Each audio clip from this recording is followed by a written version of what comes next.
that you can join us here on the Eat, Drink, Explore radio network as we discuss all things food, beverages, and travel each and every week at this very time from 8 to 10 a.m. right here on this station. If you ever miss a week, we should let you know, or you just want to rehear a segment, you can find all the information you need online at eatdrinkexplore.com and the video simulcast versions of our radio segments at YouTube, Facebook, Twitter. We'll send out links. All of the social media is the exact same thing. It's whatever the address is /Eat Drink Explore. This portion of our Sunday Funday show brought to you by our good friends at Sidecar Restaurant that's located right in the heart of historic downtown San Luis Obispo. Sidecar's seasonally changing menu will please just about everyone in your group, and the creative bar staff at Sidecar can really mix you up one of their signature cocktails. In fact, they encourage you to pressure them and try to come up with something totally different. So just tell them what tastes you like, and they'll throw together some concoction that is sure to please. The next time you find yourself in San Luis Obispo, or you're just traveling on 101 between San Francisco and Los Angeles, make sure you give yourself some time to visit Sidecar. Explore their unique and varied menu online at sidecarslo.com. All right, coming January 1st, new rules take effect here in California surrounding the process known as hydraulic fracturing. You hear it on the news all the time. It's just fracking. This is the process of shooting a mixture of high-pressure water and chemicals into the ground in order to more easily extract fossil fuels, such as oil and natural gas. The process is controversial, to say the least, and California will have some of the toughest rules in the nation. However, many say these rules don't go nearly far enough in addressing groundwater and air pollution concerns. The state happens to have our country's largest oil shale formation, containing what could be 2/3 of the nation's supply. It's known as the Monterey Shale Field, which roughly follows the San Andreas Fault along western Sonoma, Marin, San Francisco, San Mateo, Santa Cruz, Monterey, San Luis Obispo, Santa Barbara, Los Angeles, and Orange counties, plus some interior regions as well, mostly in the southern San Joaquin Valley. Our radio show's footprint, if you're listening to us over the air right now, then you likely live in a zone where fracking is being considered or possibly is already underway. Incidents of offshore fracking continues to be discovered, as do unreported spills at drilling sites on land. Recent analysis of ground and surface water samples in areas where hydraulic fracturing, or this fracking, was taking place found the presence of hormone-disrupting chemicals that have been shown to lead to infertility, birth defects, and even cancer. This new study, published this past week in the journal Endocrinology, took water samples in Garfield County, Colorado. That's a county with a high concentration of fracking sites. If you've ever driven along I-70 from Grand Junction to Glenwood Springs, one of the most beautiful stretches of highway, seriously, in the nation, then you have driven through Garfield County. It follows the Colorado River, and Amtrak's California Zephyr takes that route as well. Well, this study found elevated levels of what are called endocrine-disrupting chemicals, or for short, EDCs. Joining us on the Eat, Drink, Explore live line right now to help explain the study's findings and the role of EDCs in our health is the senior author of this study, Dr. Susan Nagel with the University of Missouri there in Columbia. Welcome, Doctor. Thank you. Nice to have you here, and help us get our minds around this. Sometimes when these sorts of reports come out in the newspapers and such, it's a lot of technical stuff to get through. And so people just see the headline and then walk away.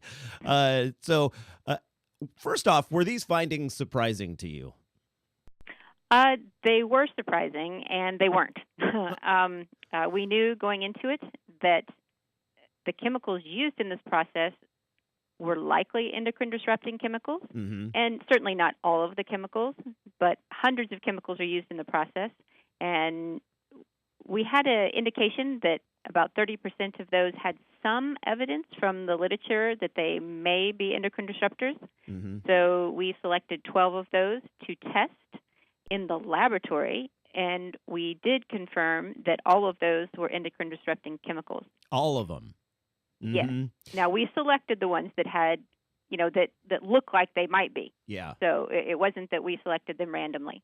I see. Now, the other arm of the study was to go to spill sites in Garfield County.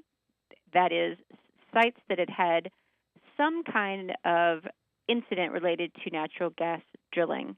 Reported. Yes. Mm-hmm. And we measured, we did this to very specifically to test the hypothesis, can spills contaminate water with endocrine-disrupting chemicals? So we compared those 5 sites to 2 sites in Garfield County that have very little or no drilling around them, and then 2 sites in Boone County, Missouri. And what we found was that the sites that had spills had on average about 2 times the activity of sites that did not have spills. And so help us understand endocrine disrupting chemicals. What do those do when they end up in our bodies? Right. So the endocrine system is made up of hormones, and hormones are what tell your body what to do. Like adrenaline? Sure. Mm-hmm. However, the ones that we studied are ones that we typically think of as being the sex hormones, like estrogens and androgens in people. Okay. However, they do have effects all over the body, not just in the reproductive tract. But we asked the question, can samples from Garfield County, can it disrupt estrogen and androgen signaling? And that is what we found. So the endocrine system is needed to develop normally, Mm-hmm. to grow, and really just to be healthy, not to mention for fertility. So when you say disrupt, does that mean it would cause your body, say, to produce more of this, whether it's, estrogen or whatever it might be, or less, or how does it disrupt it? Right. What we did was to look for the potential to disrupt the message that estrogens or androgens are sending to the body. Mm-hmm. Other studies could look at the level of estrogen and androgen itself, but that is not what we did. I see. So it's just whatever estrogen is trying to make your body do, this chemical gets in the way of that. Right. Okay. So how do these EDCs spread then through ground or through water? You tested both surface and groundwater supplies. I assume these EDCs are water soluble? They are somewhat water soluble. They tend to be molecules, though, that are slightly water soluble and more what we call lipophilic, so more so that they can easily pass in and out of cells in the body. And this is one of the reasons they can disrupt the endocrine system. Now, you tested right there at the sites, and then you tested areas where, little or no drilling was being done. How far away from the site did you test? Like, how far could these EDCs spread through underwater ground systems? I am not a hydrologist. No, that's okay. So Yeah, I really can't speak to that. We are absolutely collaborating with geologists and geochemists and hydrologists on the next phase of this study. Mm-hmm. So I think that's my answer. Yeah, no, that makes total sense. We're speaking with Dr. Susan Nagel. She's with the University of Missouri and was the chief author of a study that just came out involving hydraulic fracking and EDCs, which are known as endocrine-disrupting chemicals found in the water. Now, you said that the levels of these EDCs were 2 times higher, right? 2 times higher at drilling sites that had spills? Right, on average. So is there a safe level of these EDCs, or we never want them in our bodies? Or so at 2 times, was the 1-time level or the standard level, is that okay for your body? And is 2 times really just a big, huge warning flag? Or help us understand the levels. Well, I think the short answer is that we do not know. Okay. hormones work at very low concentrations. Mm-hmm. And so while these chemicals tend to be much weaker than our body's own hormones, we're often exposed to concentrations that are much higher than our body's own hormones. So in